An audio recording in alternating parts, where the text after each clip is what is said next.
What is going on, guys? It is Wrestlelamia here, back with another video. There was plenty of build up for SummerSlam last night, including a showdown between Seth Rollins and Finn Balor, Cody Rhodes' response to Brock Lesnar, and much more. Join us now as we look at this week's edition of the Red Brand, as well as the wildest news stories and rumors you need to know, including bad news for two WWE stars, rumors on WrestleMania 41's location, Jeff Hardy wants to be champion again, news on LA Knight's big push, what happened after Raw, and much more.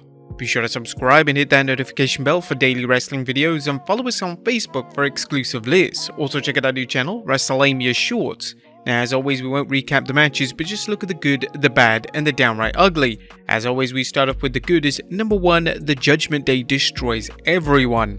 The Judgment Day talk about passing judgment on people, but as the saying goes, talk is cheap. Not so last night, as Raw's resident super faction went on a search and destroy mission, taking out anyone who stepped in their path. While you can't have heels winning all the time, unless you're the Bloodline, it's good to occasionally remind fans why a group should be feared. Number 2, WWE uses injuries for storylines. Now, having the Judgment Day put a hurting on Liv Morgan and Kevin Owens was a good way to incorporate real-life injuries into a storyline. As we'll see in the news, both Morgan and KO are dealing with injuries and may be out for some time. Rather than just having the two vanish, they created new storyline elements. For example, Raquel Rodriguez will have even more of a reason to want revenge on Rhea Ripley, while Sami and KO's tag titles could be in jeopardy since Owens is working at far less than 100%.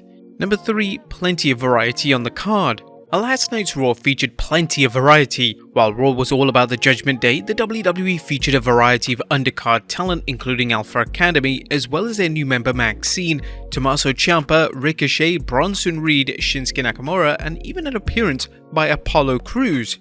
The WWE's game plan seems to be using the Judgment Day's popularity to keep fans tuned in and expose them to the company's deep undercard roster, while fans stay tuned to watch the Judgment Day's next felony. We'll have to see how things translate in the ratings, but it's a good plan on paper. Number 4, excellent build-up for SummerSlam. Last night's show featured an exceptional build-up for SummerSlam, including Cody Rhodes' spirited promo promising to end his feud with Brock at SummerSlam, Seth Rollins predicting trouble for Finn Balor whether he wins or loses in his bid for the world title, and Ricochet calling out Logan Paul for being a self-absorbed schmuck. These segments work so much better than hype videos as they allow fans to connect with the wrestlers in question. Number 5, Shinsuke vs Tommaso should be good. Is Shinsuke Nakamura turning heel? Well, it's difficult to tell other than he wants revenge on Bronson Reed and he doesn't care who Reed is wrestling to get it.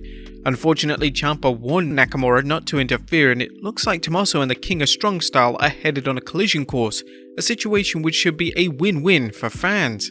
Number 6, a strong Becky vs Zoe match.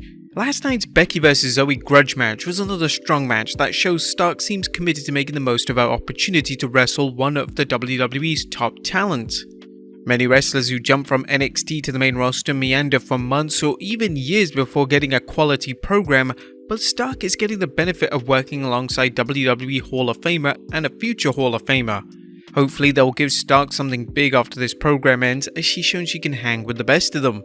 Number 7, is WWE actually pushing Ricochet? Wait, is the WWE pushing Ricochet? The Logan Paul vs Ricochet SummerSlam match is undoubtedly the biggest match of Ricochet's career, and even better, the WWE is giving him ample time to tell his story on the microphone.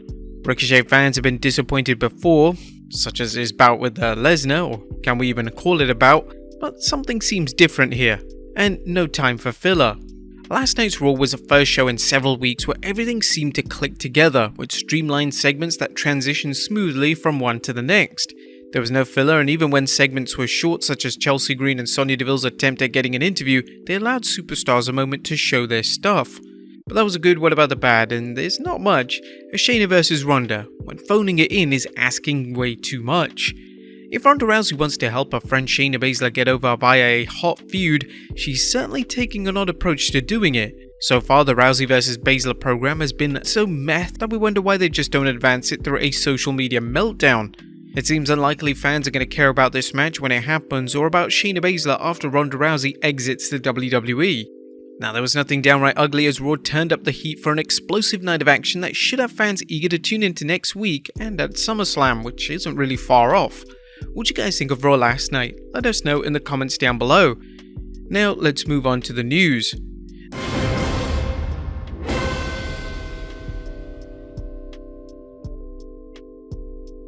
That first story looks at bad news for two top WWE stars. At top of today's news are reports on WWE superstars Kevin Owens and Liv Morgan, who are both dealing with injuries and who could find themselves out of action for an unknown length of time. The first is that Kevin Owens has a legitimate injury. As bad news for Kevin Owens, as the current undisputed tag team champion has apparently been working hurt. WRKD Wrestling is reporting Kevin Owens has suffered a legitimate injury that is being used to advance the story. It's currently unclear how long he'll be sidelined. Several news sites have confirmed the story, with Dave Meltzer commenting on the Wrestling Observer Radio that it's a fractured rib. So the story, he's actually been working on it for a while, and it was just one of those things that they were waiting for a time to finish up with everything he'd finish up. He's gonna get rest. I don't know how long, and I don't know what the status of the tag titles are. It's common for wrestlers to work through nagging injuries, but unfortunately some nagging injuries grow worse thanks to wrestlers' constant physicality. We'll continue following the story and send our best wishes for KO for a speedy recovery. Next up, Liv Morgan written off TV. It's time for an update on Liv Morgan, who recently returned from a shoulder injury only to suffer another one. Brian Alvarez and Dave Meltzer discussed Morgan's situation as well as the injury angle the WWE concocted to ride her off TV. Alvarez commented, Liv Morgan does have a shoulder injury, and this was an angle to put her out of action for a while and maybe for a long while. I guess that is to be determined. Meltzer noted, it was pretty clear. I don't think they don't do an angle like that. They did that. That was a real hardcore angle, and obviously it's, she's had this shoulder injury. There's no word right on now when Liv will be back, but again we extend our well wishes for a fast and full recovery. Next up, Love on the Rocks. Could the fairy tale romance of Dominic Mysterio and his mommy Rhea Ripley be on the road to ruin? Some fans and pundits think last night's segment where Rhea Ripley told Sami Zayn his match with Dominic Mysterio would be a title shot, and his shocked reaction hinted at the beginning of a breakup for the two. We're not so certain. On one hand, the WWE has shown tension between Damian Priest and Finn Balor, but if the company sees the faction as Raw equivalent of the Bloodline, why ruin a good thing? The Judgment Day certainly has plenty of life in it before it needs to be revamped or broken up. What you guys think? Let us know in the comments down below. Next up, rumors on WrestleMania 41's location.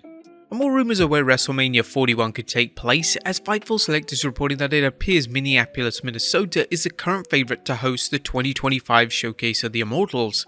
This isn't the first time Minneapolis has been mentioned as a host city, but according to Fightful, there was a situation a few years ago where some involved with the city cost themselves a shot at WrestleMania by leaking that the show was going to be there.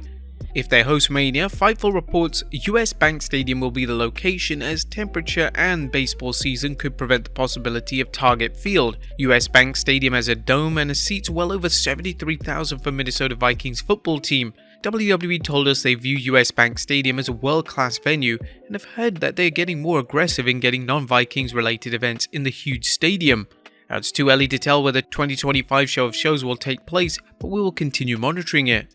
Next up, Jeff Hardy wants to be champion again.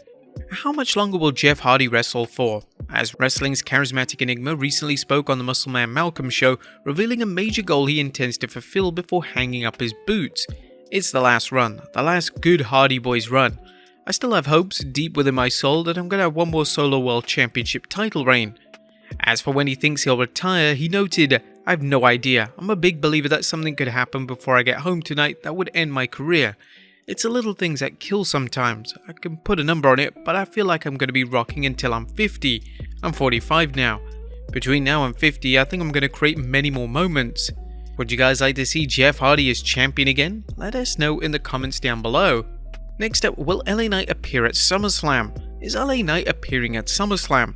While the man is massively over, Better Wrestling Experience tweeted, LA Knight will have a certain segment/angle during SummerSlam. Could switch to a match, but we'll confirm on Friday. LA Knight fans know whose show it is, but it doesn't always mean the popular superstar ends up on a PLE. Next up, a WWE tag team no longer speak to each other. Our former superstars The Ascension of Victor and Connor had a strong run on NXT that didn't pan out when they made it to the main roster. The team was eventually released in 2019 but continued working on the indie circuit until the pandemic put everything on hold. During a chat with PW Mania, Victor revealed, "We don't keep in touch at all as of late. We haven't spoken to each other in quite a while. There's no bad blood there by any means." Victor told him that he got burnt out with wrestling and wanted time off. He's now exploring other options including voice acting and podcasting, so good luck to him. And finally, what happened after Raw. Last but not least, while Seth Rollins suffered a shellacking at the hands of the Judgment Day, Sami Zayn showed up to offer comfort to Rollins and send the fans home happy. Sami appeared after the camera stopped rolling, helping the Visionary to his feet and handing him his title back. Sami Zayn is still over with the universe, and this segment shows how one little gesture can lift the fans' spirits after such a brutal angle. But there you have it, folks. I'll look at Raw as well as the wildest news stories and rumors you need to know. Be sure to leave your comments down below, and I'll see you next time with some more wrestling content.